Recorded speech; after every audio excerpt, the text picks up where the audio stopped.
This is Skolola. She had endured more suffering and hardship at the age of 12 than most people experience in their lives. Skola was brought up on the streets by her mentally ill mother. She had no father, no place to live, and nobody to advocate for her future. Because the woman who had been paying her fees vanished, she left school after only 2 years. Incredibly bright, but abandoned and hopeless. But one day, things were different. Jessica, the daughter of a billionaire who was attending the top school that money could buy, but still having trouble learning, was one of the people she met. And Skolola, the barefoot kid from the streets, turned into her clandestine instructor. However, the actions of Jessica's influential father, when he saw a homeless youngster instructing his daughter beneath a mango tree, will astound you. Grab your popcorn, sit back, and prepare yourself for one of the most compelling narratives you've ever heard. Also, if you're new here, don't forget to subscribe and click the like button to help promote more uplifting tales like this one. Get out of here. You nasty thing, I said. Only a few inches separated Skolola's exposed feet from a direct spit hit. She remained motionless. The insults had become commonplace to her. The market woman's voice rang out once more. Is this a dumping site? You and that insane lady had better get her mind before I douse you with water. Abini, who was sitting barefoot next to the gutter, murmuring to herself and sketching patterns in the dirt with one shaky finger, was held more firmly by Skolola. Abini didn't see that her wrapper had collapsed in the middle, revealing dirt and wounds. She was in a different world, one that was only visible to her. Some individuals just strolled by, while others paused or even stopped to look. One woman halted, shook her head, and continued on her way. No one provided assistance. No one ever did it. The streets had worn out Skolola's spirit, even though she was only 12 years old. When people called her names, she no longer wept. Child of a crazy woman, street girl, accursed child. She had heard everything. The pity, the empty kind that came with my head shake and no hand of assistance, was far more painful. Skolola assumed that her mother had once been attractive. On the rare lucid days, Abini would call Shola princess and sing ancient Yoruba lullabies. However, such instances were like shooting stars. They were fleeting and disappeared before you could even make contact with them. Beanie couldn't recall where she was most days. She would flee imaginary monsters, yell at her reflection in puddles, and throw rocks at shadows. Skolola lacked a father, a name, and a picture. Who is my father? She'd once asked years ago. Abini had looked at her with hollow eyes and replied, I don't know. The rain. Maybe the rain. That was the end of that conversation. They slept under a broken kiosk near mile 12. If it rained, they got wet. If it was hot, they burned. Their mattress was a flattened carton. Their blanket was silence. Shola didn't even know what it meant to dream anymore. Survival was the only language she spoke. Each morning began the same way. Abini waking up screaming, clawing at the air. Shola would grab her, hold her close, whisper, It's me, Mommy. It's me. Then she'd gently clean her up, sometimes with just a rag and water from a gutter pipe, and lead her back to the same begging spot on the street. Her mother begged. Shola watched. That was their life. Occasionally people dropped coins. Mostly they dropped insults. Mommy, don't talk today, okay? Shola whispered that morning, tucking her mother's wrapper more tightly around her. Just sit. Just be quiet. But Abini suddenly stood and shouted at a passing car. Give me my wings! I left them in your boot! The driver honked and swerved. Shola felt her cheeks burn. She turned and met the eyes of a schoolgirl across the street, neatly dressed, holding a lunchbox. The girl stared for a moment, then quickly looked away, whispering to her friend and laughing. Shola looked down at her own legs, covered in dust, her toenails chipped, her hands dry. Her stomach grumbled, but she ignored it. Hunger was a constant companion. Still, beneath it all, she dreamed.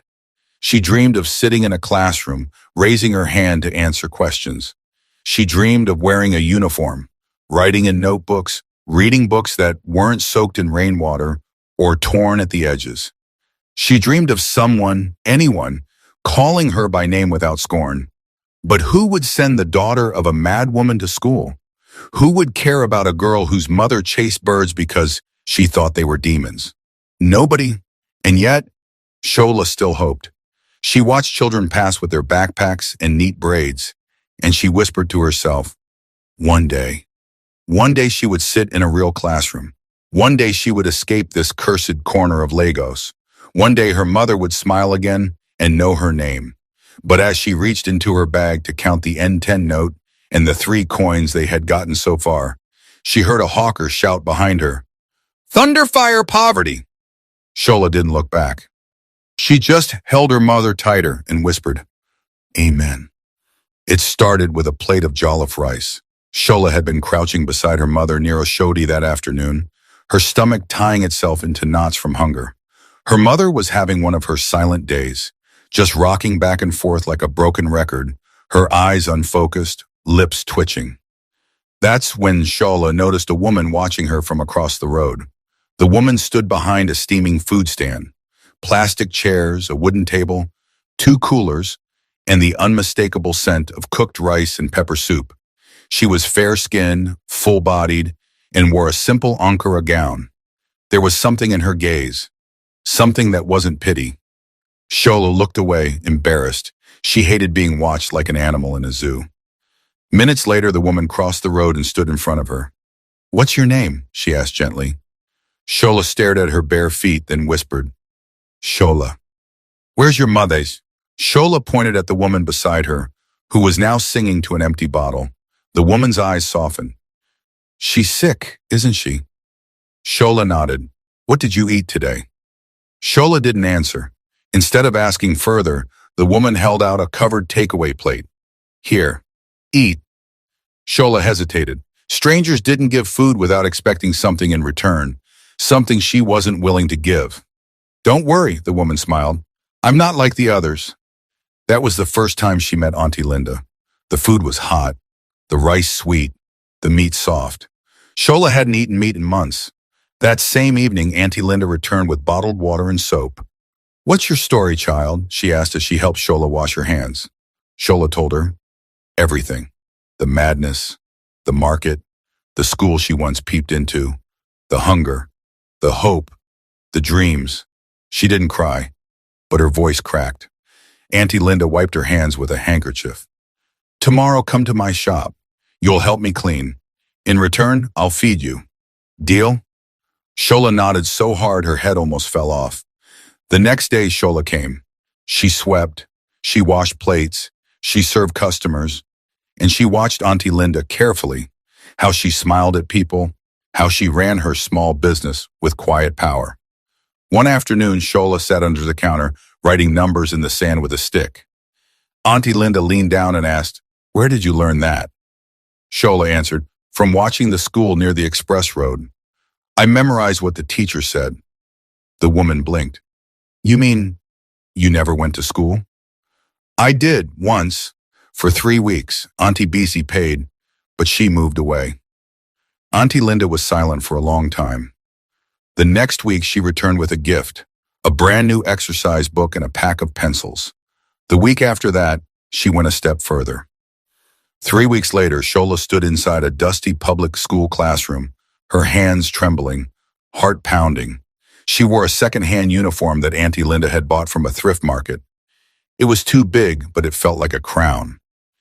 "Behave yourself, oh," Auntie Linda said that morning as she let her in. "Make me proud. I don't have money to waste." Shola nodded quickly, holding the nylon bag with her new book like it was gold. The first day was strange. Children stared. Some giggled. But the moment the teacher asked a question and Shola answered before anyone else could raise a hand, everything changed. She was smart, too smart. She answered questions older students couldn't. She memorized poems after hearing them once. She wrote with speed and precision. Even the headmistress asked one day, "Who trained this child?" Shola always said, "Auntie Linda." Every evening after class, she returned to the food stand to work. She cleaned, helped serve, and sometimes got to taste leftover soup or fruit. But her real reward was watching Auntie Linda nod in approval and say, "Good girl."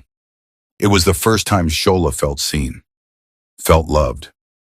Then just when life seemed like it was turning, everything changed.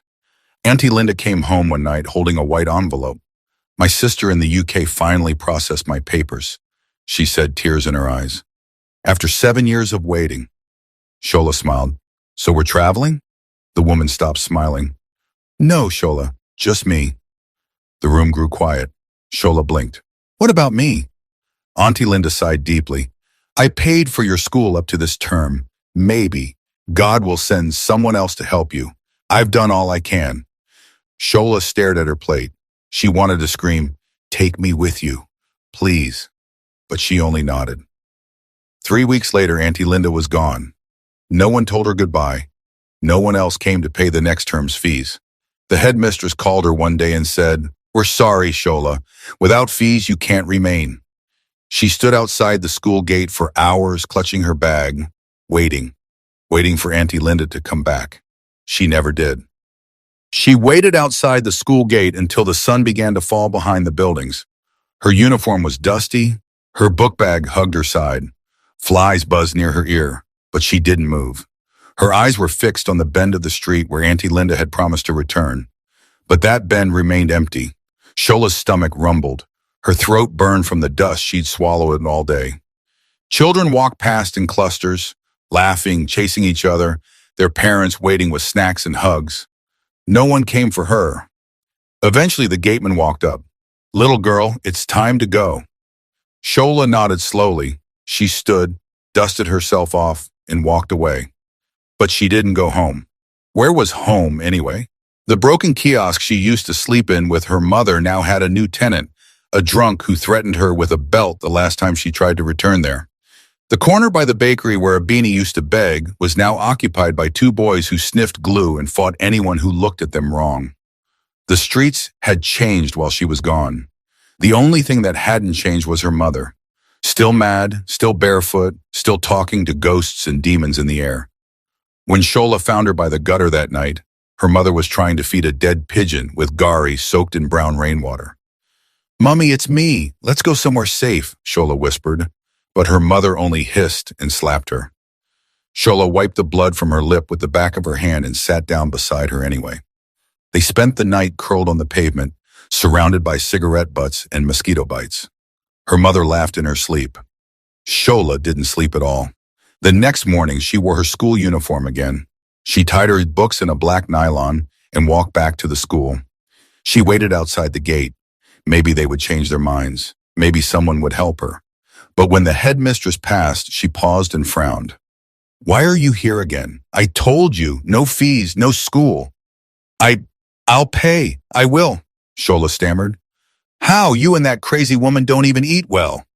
The words hit like a slap. Teachers passed. Parents stared. Shola's cheeks burned with shame. Please, Ma, let me just sit at the back. I won't make noise. The woman shook her head. Don't disgrace yourself. This is not charity. Leave. And that was it. The gates closed. Shola sat by the wall and cried into her book until the letters blurred. Days turned into weeks. She tried returning to the food stand, but it had a new owner now. Auntie Linda was gone for good. The new woman chased her off. She sold her last pair of decent sandals for N300 and used it to buy bread and garai. Her uniform faded into gray. Her exercise book got wet in the rain one night, and the ink ran until all her notes became unreadable. People stopped seeing her as that smart girl. Now she was just another street girl, just another shadow on the roadside. One evening, while trying to find somewhere dry to sleep, she saw a boy no older than 9 light a match and smoke something wrapped in paper. He looked at her and said, "Come join us. If it make you forget, say you hungry." She shook her head and walked away. Her hunger was loud, but her fear of becoming like those boys was louder. She still had one treasure left, her mind. And somehow she still believed that one day, just one day, it would all change. She couldn't help herself, no matter how many times they chased her away, insulted her, or mocked her. Shola kept going back. Every morning while other children were tying their shoelaces and tucking in crisp white shirts, Shola would find her way to the back fence of City Crest Academy, a private school that looked like a palace from her side of the world. The walls were painted gold. The windows had polished glass.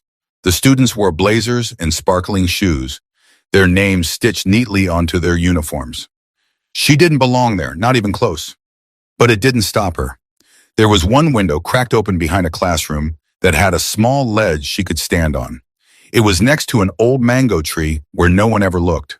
That was her secret place. From there she could see everything. The chalkboard, the math problems, the teacher explaining vowels. Shola would mouth the answers quietly to herself, clutching a broken pencil stub like it was sacred. Her notebook had long been destroyed by rain, so she wrote on scraps of paper she scavenged from garbage bins. Old flyers, tissue boxes, anything with a clean side. Each day she stayed until the bell rang. Then she'd vanish before someone spotted her. But one Monday she wasn't fast enough. The teacher noticed her, a ragged girl with bright eyes peeking from behind the window. "Hey, who's that?" the woman yelled. Shola froze. A student turned, pointed, and said with disgust, "It's that crazy girl again, the one who follows us." The class burst into laughter. The teacher stormed to the back and opened the door. "What do you want, Anne? Who sent you here?" Shola stammered. "I just want to learn. Please, just listen from outside." "Are you mad? Do you think this is a public place?" "No, Ma, but I won't disturb anyone. I promise." "Go and tell your mother to pay school fees first," the teacher barked. "If you even know who your mother is." Shola's lips parted, but no words came out. The teacher grabbed a stick from the table and raised it. Shola turned and ran so fast she didn't feel the tears stinging her cheeks until she reached the next street. She didn't give up. The next day, she found another school, Bright Scholars Academy. Less fancy, but still guarded. She didn't try the window this time. Instead, she crouched outside a broken part of the fence and listened. When children recited their times tables, she whispered along. When they chanted words in English, she repeated after them. Sometimes she even corrected them under her breath. One morning, a boy noticed her and threw a stone. "Witch, go away! You're distracting us!" Shola didn't flinch. The stone hit her shoulder, but she held her tears. Another child laughed and shouted, "She's mad like her mummy. Go and learn in psychiatric hospital." Still, she came the next day, and the day after that. But pain has a way of piling up. One afternoon, a security guard saw her and dragged her by the arm. "Who are you? You're always sneaking around like a thief." "I'm not a thief, sir. I just want to learn." He didn't listen. He pushed her to the ground and warned, "Next time I see you here, I'll beat you." As she limped away, Shola looked up at the building, the bright walls, the desks, the blackboard. Everything she longed for, yet everything she couldn't touch. She sat under a tree and began writing multiplication tables in the dust with a stick. When the wind blew them away, she started again. That night, as her mother babbled beside her in sleep, Shola looked at the stars. "God," she whispered, "why do you make me so smart and then lock the doors to school? Did you give me this brain just to suffer?"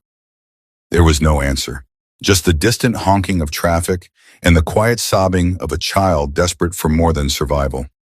The first time Shola carried a tray of water on her head, her neck nearly snapped from the weight. She was barefoot. The tray was rusted. The sachets of pure water were barely cold, but they were all she could get from Mama Doris's shop on credit. "Don't break any, Mama Doris had warned. "If one falls, you pay. If I see you sitting to rest, you pay." Shola had nodded. She was used to rules that hurt. She adjusted the tray and stepped into the sun.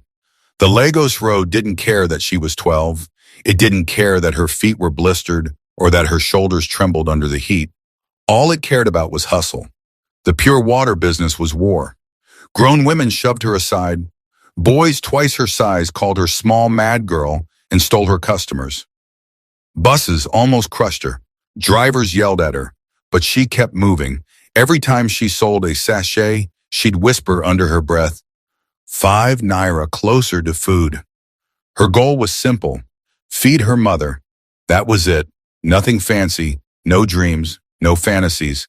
Just bread and a kara so her mother wouldn't go hungry. By midday, her legs were shaking. Her lips cracked. Her body begged for rest. She found a corner under a faded billboard and sat. She had sold 12 sachets. That was N120. If she sold 10 more, she'd have enough to buy Gary and okra. A man walked past, saw her, and dropped N200 into her tray. "Go buy something, little one. he said. She blinked. Thank you, sir, she whispered. But the moment he turned the corner, a teenage boy snatched the money from the tray and ran. She screamed and gave chase, but he vanished into the chaos of the market. Shola stopped, her chest heaved, her eyes burned. She sat by the gutter and sobbed. People walked past. No one looked twice. That evening, she returned to the roadside where her mother sat, humming to herself and clapping like a child. Shola forced a smile.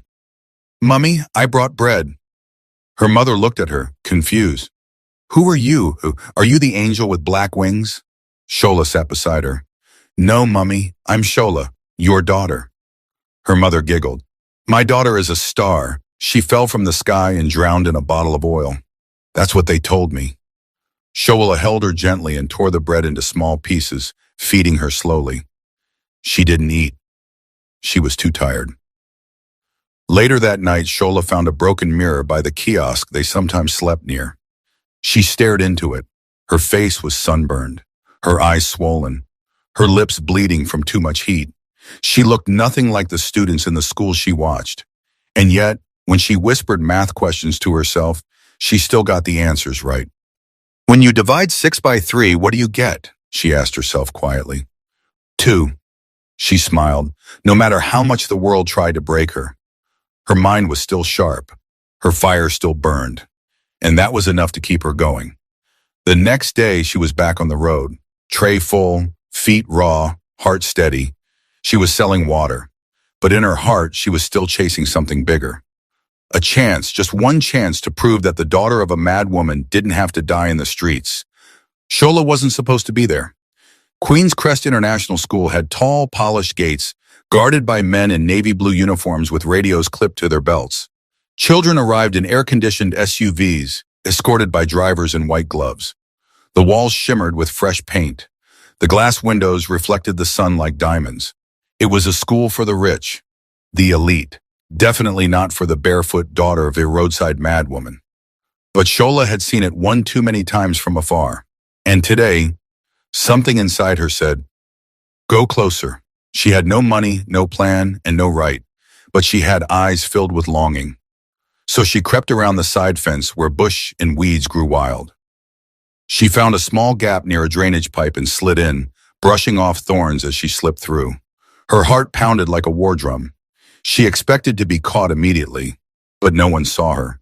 She walked past flower beds, hiding behind trees, ducking every time she saw a teacher or student. Eventually, she found a quiet spot behind a large mango tree near the back field. From there, she could see one of the junior classrooms through a winding open window. She crouched low, pulled out a pencil from her pocket, and began copying the words she heard onto a scrap of nylon. She was halfway through, sounding out a difficult English passage when she heard a voice behind her. You're the girl they always chase away, right? Shola's heart stopped. She spun around. A girl about her age stood there, her hair braided in neat cornrows, her uniform spotless. Her name tag sparkled, Jessica Agu. I didn't mean any harm, Shola stammered, backing away. I was just listening. Jessica tilted her head. Why? Shola blinked, confused. Because I want to learn. Jessica walked closer. You don't go to school? No, my mother, she's sick. We live on the streets. Jessica looked down. Her polished black shoes made no sound in the soft grass. People laugh at me too, she said quietly. They say I'm dumb, that my dad paid the school to keep promoting me. Shola looked up, surprised. You? Jessica nodded. I don't understand anything they teach in class. Everyone's always ahead of me. So I sit out here during lunch, alone. A long silence passed. Then Jessica smiled. Do you want to sit? Shola hesitated. Jessica sat first and patted the ground beside her. Shola slowly lowered herself to the grass. Jessica opened her bag and pulled out a textbook. Can you teach me this? I don't get it. Shola looked at the page. Fractions. She studied it for a moment, then gently took the book. Okay, so look, when you see 1/2 and 1/4, they don't have the same denominator. Jessica listened, wide-eyed as Shola broke it down. Within minutes, Jessica was solving problems she had struggled with all down term. She gasped. I, I understand. I finally get it. Shola smiled shyly. You're not dumb. Jessica grinned. And you're not just smart, you're amazing. They sat under the mango tree for over an hour. When the bell rang, Jessica stood. Will you come tomorrow? She asked. Shola hesitated. They'll chase me. I don't belong here. Jessica narrowed her eyes. Wait here, Berhecteo. She ran off. A few minutes later, she returned with the school's security man following closely behind. This is my friend, Jessica said firmly. Her name is Shola. She'll be here tomorrow during lunch. Let her in. The man looked confused. But she's not. She's my friend, Jessica repeated. And my daddy owns this school. You have a problem with that? The man blinked and said nothing. Jessica turned to Shola. Same time tomorrow, okay? Shola nodded slowly, still not believing what had just happened. As she left the school, she felt something new. Not fear, not shame, hope. That night, as her mother sang to a broken bottle and danced barefoot in the dark, Shola sat by the gutter and prayed. God, I met someone today. She saw me. She didn't call me dirty or mad. She listened. Please, let me see her again. Let this not be a dream. Then she slept with a smile on her face. The first in a very, very long time. They met under the mango tree every single day. Same time, same spot. Shola came barefoot in her torn brown gown, clutching a plastic bag with torn papers and a blunt pencil. Jessica came in her ironed uniform with a lunchbox packed by the cook. Two girls from two different worlds. But when they sat under that tree, nothing else mattered. Their friendship grew like a fire in the cold. Jessica laughed more now. She paid attention in class, not because the teachers finally made sense, but because Shola did. Don't read it like a robot, Shola would whisper. Read it like you're talking to your best friend. Jessica tried, stumbled, then tried again. And when she got it, Shola clapped with joy like she'd won a trophy. Jessica's eyes would shine. No one ever claps for me, she once confessed. Shola blinked. But you're rich. Don't people celebrate you? Jessica shook her head. Only when I dress well or when my dad hosts parties. Not when I get answers right. Not when I trap on. That day, Shola held her hand and said something she never thought she would say. You deserve more. Jessica didn't say anything. She just held Shola's hand tighter. One afternoon, as they shared Jessica's spaghetti and plantain under the tree, Jessica asked, Do you have a best friend? You, Shola replied without thinking. Jessica smiled. Me too. Then her smile faded. Shola, what if my daddy finds out? What if he says we can't be friends? Shola paused. Her spoon hovered over the lunchbox. Then you'll forget me. That's how it works. No, Jessica snapped. I won't. He'll be angry, Shola said softly. Rich men don't want their daughters sitting with girls like me. My mother begs on the road, Jessica. Some people say she's cursed. They think I'm cursed too. Jessica was quiet. Then she leaned forward and whispered, You're not cursed. You're magic. Shola blinked, stunned. Magic? Jessica nodded firmly. Yes. Who else can teach better than all my teachers? Who else can make me laugh when I feel like crying? Who else can make a place like this feel like home? Shola's chest grew tight. Her eyes welled, but she blinked fast to hold back the tears. Magic, Jessica whispered again. That's what you are. They started sharing more than food and textbooks. Jessica brought Shola a hairbrush, a small blue notepad, even a pair of slippers once, though Shola rarely wore them, afraid someone would steal them on the street. Shola, in return, told stories, real ones and made-up ones. Stories about stars falling in love with street kids, about girls who found schools and dreams, and about mothers who got healed by rain. Jessica listened like every word mattered. And it did. For the first time in her life, Jessica didn't feel alone. And for the first time, Shola didn't feel invisible. But they kept it a secret. Jessica didn't tell her teachers, didn't tell her classmates, definitely didn't tell her father. Chief Agu, one of the most feared and respected billionaires in Lagos. She didn't know how to. How do you tell a man who ran oil companies and sat on TV panels that your best friend was a street girl with no shoes? And so, under the mango tree, the two girls built a world of their own. A world where names didn't matter, where background didn't exist, where a billionaire's daughter and a madwoman's child could dream the same dream together. One day, Shola didn't show up. Jessica sat under the tree, waiting. She checked her watch. 30 minutes, then an hour. Still no Shola. Panic crept into her chest. Had something happened to her? Had she fallen sick? Or worse, had someone chased her again? She stood ready to run to the gate when she heard a soft voice. Jessica! She turned. There was Shola, panting, barefoot, dirt on her legs, but smiling. I'm sorry I'm late, then she said. My mom, she had an episode, ran into the road. I had to pull her away before she got hit. Jessica rushed forward and hugged her, tightly. I thought you weren't coming. Shola chuckled. Even if I had to crawl, I would come. Jessica pulled back and looked her in the eye. One day I'll tell my dad. I promise. Shola swallowed hard. What if he says no? Jessica smiled with fire in her eyes. Then I'll scream until he says yes. That night, under the dim light of a broken street lamp, Shola lay beside her mother, who was humming to herself, holding a stone like it was a baby. Shola stared at the sky, gnawing. God, she whispered, I've never had a friend before. Please don't let me lose this one. She reached into her pocket and pulled out the notepad Jessica gave her. On the first page was a drawing, 2 stick girls holding hands under a mango tree, one in uniform, one in rags, both smiling. Shola traced the drawing with her finger and smiled.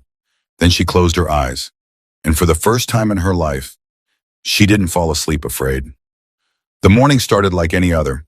Jessica sat through her classes distracted, waiting for the lunch bell. Her fingers tapped her desk restlessly. Her heart was beating faster than usual.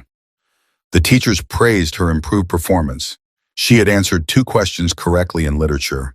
Even the principal mentioned it during assembly, but Jessica didn't care, because none of them knew the reason behind the change. It wasn't tutoring from an expensive private coach. It was Shola, the barefoot girl with a powerful mind and a heart bigger than anyone she'd ever known. Jessica couldn't wait to see her. At exactly 12:35 p.m., she was already under the mango tree with 2 spoons, a lunch box, and Shola's favorite biscuit tucked into the corner. Then she heard it, the low hum of black SUVs rolling into the compound. Students turned to look. Teachers froze mid-sentence. Even the security men adjusted their uniforms and saluted. Jessica's stomach dropped. Daddy? Why is he here? Chief Agu didn't visit the school without warning. He was too busy for surprises. His name alone carried weight. His presence filled every space before he even spoke. Jessica stood quickly, brushing crumbs from her skirt. She didn't know what to do. Then, before she could act, Shola appeared, breathless, smiling, barefoot as always. I'm here, she said. Sorry, I had to fetch water before leaving. But Jessica wasn't smiling. Her eyes were locked on the figure stepping out of the SUV, tall, dark-skinned, impeccably dressed in a black caftan and leather sandals. Chief Agu, her father. Shola followed her gaze, her body stiffened. Is that? Jessica nodded slowly. My dad. Shola's smile vanished. Panic crashed through her chest like a wave. I have to go, she whispered. But it was too late. Jessica, the deep voice echoed across the lawn. She turned. Chief Agu walked forward, followed by 2 assistants. His eyes were sharp, calculating, confused. What are you doing out here? He asked. Jessica swallowed hard. I was having lunch. With who? Chief Agu looked to his daughter's side and saw Shola, a girl in a torn gown, legs covered in dust, holding a worn-out nylon bag and a half-eaten biscuit. His brow furrowed. Who is this? Shola bowed her head, her mouth open, but words refused to come out. Her entire body trembled. Jessica stepped in front of her. This is Shola. She's my friend. You're what? She helps me. She teaches me. Chief Agu blinked. Excuse me? Jessica took a breath and stood taller. The reason I've been doing well in school is because of her. She teaches me during lunch every day, and I understand her better than any teacher here. A long, heavy silence followed. Chief Agu's eyes remained fixed on the trembling girl behind his daughter. Then he asked quietly, Who are your parents, child? Shola barely looked up. Her voice was dry and cracked. I don't know my father, sir. My mother, she's sick. She begs by the roadside near Oshodi. People call her mad. We have no home. One of the assistants shifted awkwardly. Chief Agu's face remained unreadable. You're not in school? Shola shook her head. Why? No one to pay fees. My only sponsor, she left the country 2 years ago.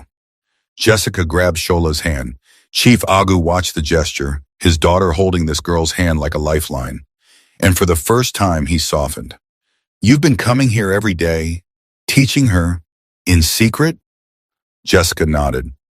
I wanted to tell you, but I was scared. He looked at her, and for once his voice lowered. Scared of me? Jessica whispered. Scared you wouldn't let me see her again. The billionaire turned back to Shola. She flinched. I'm not here to hurt you, he said slowly. Take me to your mother, please. Shola took a shaky step back. Sir, please, don't punish her. She doesn't know what I do here. She's not well. If I stop coming, I'll stay away. Just don't hurt her. I won't, Chief Agu said gently. I just want to see her. Jessica looked at her father. Promise you won't chase Shola away. He stared at both girls, two children from different worlds, but somehow they had found each other. I promise, he said. 30 minutes later, the convoy pulled into a dusty street near mile 12. Flies buzzed, the scent of burning trash hung in the air. Shola pointed. She's there. A woman sat on the sidewalk, barefoot, rocking back and forth, laughing at nothing. Her clothes were torn, her hair matted. That's my mummy, Shola whispered. Chief Agu was silent. He stepped down from the vehicle, walked toward the woman, and crouched beside her. Madam, he said softly. The woman looked up. Did you bring the sky? I left my wings in your car. Tears welled in Shola's eyes. I'm going to help her, Chief Agu said quietly. I know people. She needs proper care. Please, Shola said. I don't want money. I just want her to be okay. He stood, turned to his assistant, and gave orders. Get Dr. Aisha on the line. Psychiatric unit, full treatment, no delays. Then he turned back to Shola. And you? Shola's heart raced. From today, you are not a homeless girl. She gasped. He knelt before her, placed a firm hand on her shoulder, and looked her in the eyes. You have a father now. Shola didn't believe it at first, even as the car pulled away from the dirty street that had been her entire world. Even as she watched through the tinted glass while her mother was gently lifted into an ambulance, headed for the best psychiatric hospital in Lagos. Even when Jessica held her hand and whispered, You're safe now. She still thought it was a dream. She didn't cry. She didn't smile. She simply stared, trying to understand how a day that started with fear had somehow ended with a billionaire calling her daughter. Chief Agu moved fast. By evening, Shola had taken her first proper bath in years. Jessica had given her fresh pajamas. Her hair had been gently combed and packed by one of the housemaids, who couldn't hide her surprise when Chief Agu introduced her. This is Shola. She'll be staying with us from now on. Treat her with the same respect you give my daughter. The entire house froze. The girl from the street, living here, but Chief Agu's tone left no room for questions. The next morning, Shola stood in front of the mirror in Jessica's room, wearing a borrowed Queen's Crest school uniform. It was new, crisp, neatly ironed. She could hardly recognize herself. Jessica clapped with delight. You look just like me. Shola smiled weakly. I feel like I'm dreaming. You're not. My daddy said it's real. He said you belong here. But I'm the daughter of a mad woman, Shola said, her voice trembling. Jessica shook her head. No, you're the daughter of my father now. Shola turned slowly to the window, staring into the rising morning light. I don't know how to thank him. Jessica smiled. Then thank him the only way he truly cares about. How? Shine. Show the world what you can do. That day, the two girls walked into Queen's Crest together, matching uniforms, matching bags, matching smiles. Gasps followed them. Children whispered. Teachers blinked in confusion. Wasn't that the same street girl who used to hover behind windows and fences? Yes, it was. But today, she walked with the daughter of the school's founder. No more sneaking. No more peeping. She had come through the front gate as a student. In class, Shola raised her hand. Every question, every lesson. She wasn't just good, she was brilliant. By the end of the day, the teachers called a meeting with the principal. Where did this girl come from? One asked. She's not just smart, she's exceptional. The principal smiled. From the street, apparently. But now she's family. Meanwhile, Chief Agu kept his promise. Shola's mother was placed under expert psychiatric care at a private facility. Dr. Aisha assured him that Abini's condition, while critical, was treatable. We'll stabilize her, the doctor said. It will take time, but with love, medication, and structure, there's hope. Shola visited her mother once a week. The first few times, her mother didn't recognize her. She'd shout at the walls or cry over invisible snakes. But on the fifth visit, she suddenly paused. She looked up at Shola and whispered, You look like the ski. Shola burst into tears. Weeks passed. Shola adjusted to her new life slowly. She still woke up some nights gasping, thinking she was back on the sidewalk. She still flinched when someone raised a hand too quickly. But gradually her smile became freer, her laughter more frequent. She spoke during class, she made new friends, but no one ever took Jessica's place. They were sisters now, not by blood, but by bond. They shared everything, stories, secrets, lunch, and dreams. Jessica's grades soared, her confidence bloomed, her teachers marveled, and they all knew why. Because of the girl who used to sit under the mango tree. One Friday afternoon, Chief Agu called Shola into his study. She stood nervously by the door. He gestured for her to sit. I've been watching you, he said. You've changed my daughter's life, and mine. Shola lowered her gaze. I didn't mean to. I just wanted to learn. He chuckled. And now you will. As far as I'm concerned, you're my child, and I'll do for you what I'd do for Jessica. He opened a drawer and handed her a brand new tablet, preloaded with all her school materials. Shola stared at it like it was made of gold. Then she whispered, Thank you, sir. Thank you for seeing me, when nobody else did. He stood and placed a gentle hand on her head. You were never invisible, Shola. You just needed someone to look close enough. That night, Shola sat in the garden under the mango tree, now neatly trimmed, surrounded by clean tiles and benches. She looked up at the stars. My name is Shola, she whispered, daughter of no one, friend of Jessica, student of Queen's Crest. And now, she smiled, I have a father. She closed her eyes and whispered a final prayer. God, I used to ask you to make my mother better, to send me to school, to give me just one friend. You gave me all three. I don't deserve it, but thank you. She placed a hand over her heart. I promise I won't waste this chance. And so the girl the world called daughter of the mad woman became something far greater, a symbol of hope, a walking miracle, a living answer to her own desperate prayer. And for Chief Agu, for Jessica, and for everyone who ever believed that love and education can change a life, Shola was proof. The future had finally opened its doors, and she walked through them, head held high. No child is born worthless. Every life holds potential. With kindness, opportunity, and education, even the most forgotten soul can rise. Shola's story reminds us that one act of compassion can break cycles of poverty and rejection. True greatness isn't where you come from, but what you do when someone finally sees you. Believe, uplift, and never judge a child by their circumstance. We hope you enjoyed this powerful story. We'd love to hear your thoughts. Please share what you learned in the comments below. Your feedback means the world to us. And guess what? Another inspiring and educative story is coming your way in just a few days. So make sure to subscribe and turn on the notification bell to be the first to watch when we upload.